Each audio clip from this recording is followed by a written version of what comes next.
இந்த ரெண்டு பேருக்குமே ஒரு டைம் டிராவல் மிஷின் கிடைக்குது. இந்த மிஷினை வச்சு வரப்போற காலத்துக்கும் போலாம், வந்து முடிஞ்ச காலத்துக்கும் இந்த மிஷினை வச்சு போலாம். இந்த மிஷினை வச்சு நம்ம என்ன பண்ண போறோம்னு தெரியாம இவங்க ரெண்டு பேருமே வீட்டுல உட்கார்ந்து இருக்காங்க. அப்ப அவங்க வீட்டு டிவில இன்னைக்கு தங்கத்தோட ரேட்டு அதிகரிச்சிருக்குன்னு நியூஸ் ஓடிட்டு இருக்கு.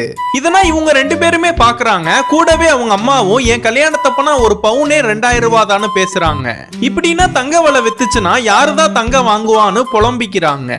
நம்ம ஹீரோவும் ஏமாவும் கல்யாணத்தப்பே 2000 ரூபாய் பவுன்னா அப்ப நம்ம பாட்டி காலத்துலனா எவ்வளவுமா இருக்கும்னு கேக்குறாங்க. உங்க பாட்டி காலத்துலனா ஒரு பவுனே 50 ரூபாய் தானு சொல்றாங்க. இதெல்லாம் கேட்ட இவங்க ரெண்டு பேருக்குமே ஒரு ஐடியா வருது. இந்த டைம் டிராவல் மிஷினை வச்சு இவங்க பாட்டி காலத்துக்கு போயிடுறாங்க. அந்த காலத்தை பார்த்தா ரொம்ப பழமையா இருக்கு. அந்த ஊர்ல இருக்கிற ஒரு நகை கடையை பார்த்து நகை வாங்கலான்னு உள்ள போறாங்க. உள்ள போனோன்னு உங்களுக்கு எது மாதிரியான டிசைன் வேணும்னு அவரு கேக்குறாரு. உங்க கடையில உள்ள ஒட்டுமொத்த செயினுமே எங்களுக்கு வேணும்னு இவங்களும் கேக்குறாங்க. எங்க கடையில இருக்கிற மொத்த நகையுமே 50 பவுன் கிட்ட வரும், உங்களுக்கு பரவாயில்லையான அவரும் கேக்குறாரு.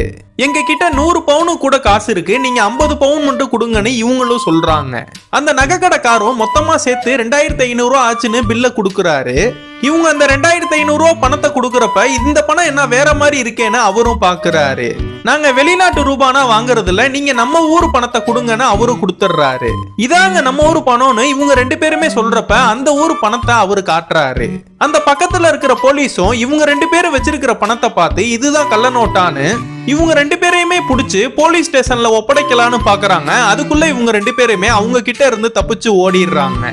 பழைய மாதிரியே டைம் டிராவல் மிஷினை யூஸ் பண்ணி இப்ப இருக்கிற காலத்துக்கே வந்துடுறாங்க.